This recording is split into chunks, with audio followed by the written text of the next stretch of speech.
आपको धन्यवाद दे रहे हैं, आपके दीर्घायु होने की कामना कर रहे हैं। आज भी 31,000 की जो रीट की भर्ती हुई है माननीय मुख्यमंत्री जी, देश के इतिहास में गिनीज बुक में नाम लिखा जाएगा। जिस प्रकार की व्यवस्था दे करके आपके नेतृत्व में बच्चों को फ्री दे करके आपने, चाहे प्राइवेट बसें हो चाहे सरकारी हो, राजस्थान रोडवेज की बसें कम पड़ने लगी तो आपने कहा पैसे की चिंता करने की जरूरत नहीं है, आप अधिग्रहण कीजिए प्राइवेट बसें और पैसे देंगे।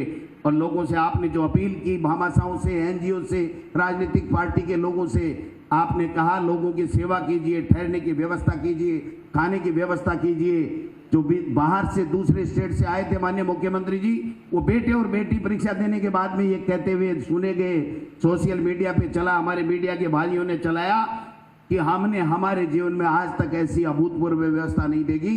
और ये तो रीट की परीक्षा नहीं, रीटोत्सव था। लेकिन मुझे बड़ी तकलीफ हो रही है कि ऐसे हमारे कुछ विपक्ष के साथी इस तरीके की बयानबाजी कर रहे हैं, इस तरीके की बात कर रहे हैं कि साहब कर्मचारी पकड़े गए, पुलिस के लोग पकड़े गए। और पकड़ने को तो आपके पास भी संसाधन थे, आपके पास भी सरकार थी, आप चैन की नींद सोते रहे, नकलची गिरोह पनपते रहे।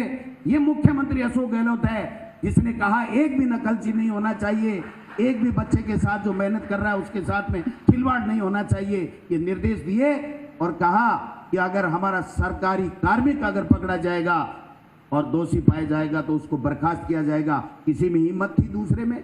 कहने को तो बहुत बहुत कहते हैं, इनकी भी सरकार रही है, 2 बार हाल ही में मुख्यमंत्री वसुंधरा राजे जी रही, यही मंत्री थे गुलाब चंद जी कटारिया वगैरह। कहाँ थे ये? पकड़ा गया एक भी के चप्पल के अंदर ब्लूटूथ मिल गया।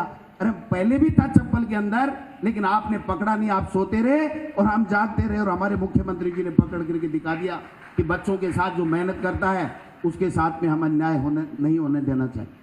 मैं निवेदन करना चाहता हूं इस मंच के माध्यम से, मीडिया के साथियों के माध्यम से, विपक्ष के नेताओं से हाथ जोड़ करके निवेदन है कि जिस शहीद ने हमारी देश की एकता और अखंडता के लिए अपने आप को शहीद कर दिया, उस शहीद की मूर्ति के पास बैठ करके और इस तरीके का राजनीतिक षड्यंत्र मत कीजिए। ये शहीद का अपमान है। उन 30,000 बच्चों के घरों में चिराग जलेगा, रोशनी होगी, खुशियां आएगी। ये मुख्यमंत्री अशोक गहलोत जी का दृढ़ संकल्प है। किसी को चिंता करने की जरूरत नहीं है।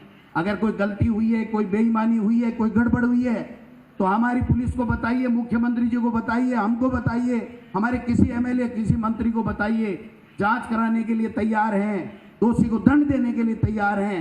लेकिन इस तरीके की बकवास करके पेट के मरोड़े इनके इसलिए चल रहे हैं माननीय मुख्यमंत्री जी कि गिनीज बुक में नाम लिखा जाएगा कि राजस्थान में इस प्रकार की शानदार व्यवस्थाओं के साथ में 31,000 बच्चों को नौकरी मिलेगी।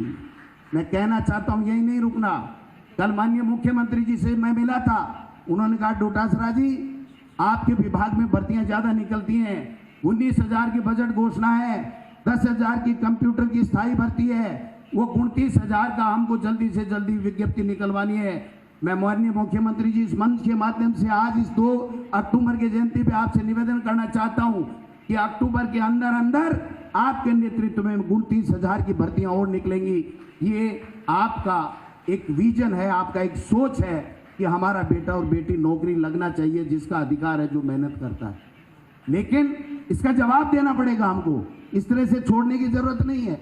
नोटंकी करते घूमते फिरते हैं, कभी कोई आ रहा है, कभी कोई आ रहा है। एक बयान मैंने आज पढ़ा, मैं कहना चाहूंगा इस माध्यम से कि बेहतर एमएलए यहाँ आ जाओ बीजेपी के, बेहतर एक करके कहीं दिखा तो दो, यहाँ आने की तो बहुत दूर की बात है। बेहतर एक है ही नहीं। 8-10 एक तो मुख्यमंत्री बने घूम रहे हैं, ट्विटर से मुख्यमंत्री बना जाता है क्या? मुख्यमंत्री अशोक गहलोत है जो जिस प्रकार से गरीब को गणेश मान करके सेवा कर रहा है।